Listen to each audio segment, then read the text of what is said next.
যুক্তরাষ্ট্রে বাংলা গণমাধ্যম কর্মীদের সংগঠন বাংলা প্রেস ক্লাব মিশিগানের নতুন কমিটি গঠন করা হয়েছে। এতে সভাপতি পদে এনটিভির মিশিগান প্রতিনিধি সেলিম আহমেদ এবং সাধারণ সম্পাদক পদে বাংলা ভিশনের মিশিগান প্রতিনিধি সাহেল আহমেদ নির্বাচিত হয়েছেন।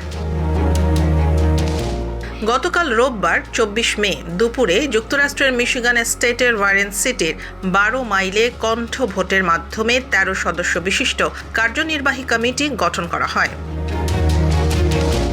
কাউন্সিল সভায় সভাপতিত্ব করেন বিদায়ী সভাপতি ঠিকানা পত্রিকার শাহিদুল হক এবং সঞ্চালনা করেন বিদায়ী সাধারণ সম্পাদক TBN 24 টিভির মিশিগান প্রতিনিধি তোফায়েল রেজা সোহেল।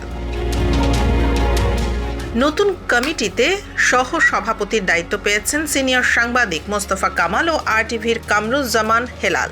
এছাড়া সহ সাধারণ সম্পাদক হয়েছেন কাউসার দেওয়ান, সাংগঠনিক সম্পাদক মৃদুল কান্তি সরকার, কোষাধ্যক্ষ সোলাইমান আল মাহমুদ ও প্রচার সম্পাদক মাহফুজুর রহমান শাহীন।